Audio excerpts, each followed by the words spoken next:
गेल्या काही महिन्यांपासून महाराष्ट्राला जणू कोणाची तरी दृष्ट लागल्यासारखे प्रकार घडत होते. घटनात्मक पदावर बसलेल्या काही नेत्यांकडून हिंदू मुस्लिमांमध्ये दुफळी माजवणारी वक्तव्ये केली जात होती. दोन्ही धर्मीयांनी हा डाव हाणून पाडला असून एका पाठोपाठ हिंदू आणि मुस्लिम समाजाचे सण उत्सव आल्यानंतरही दोन्ही समाजातील नागरिकांनी आपापले सण मोठ्या उत्साहात आणि आनंदात साजरे केल्याचे सगळीकडे दिसून आले, ज्यामध्ये धारणी तालुक्यात सुद्धा याचे सुंदर चित्र पाहायला मिळाले आहे.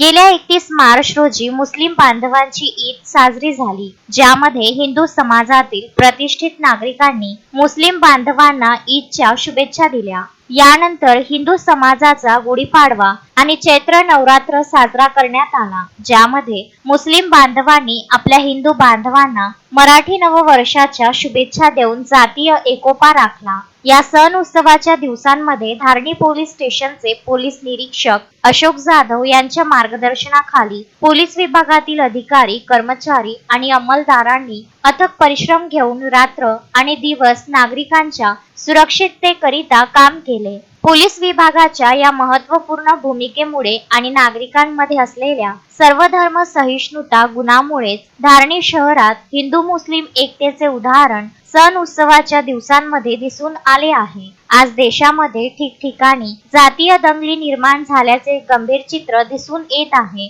अशा परिस्थितीमध्ये धारणी सारखे एकतेचे वातावरण सगळीकडे निर्माण करण्याची काळाची गरज बनली आहे. भविष्यात सुद्धा धारणी तालुक्याचे वातावरण हिंदू मुस्लिम समाजामध्ये जातीय एकोप्याचे राहावे अशी सदिच्छा दोन्ही समाजातील प्रतिष्ठित नागरिकांनी व्यक्त केली आहे. तस्मीन शेख, सुलेमान मेमन, शकील अहमद सह जुगल किशोर जयस्वाल, विदर्भ न्यूज, धारणी.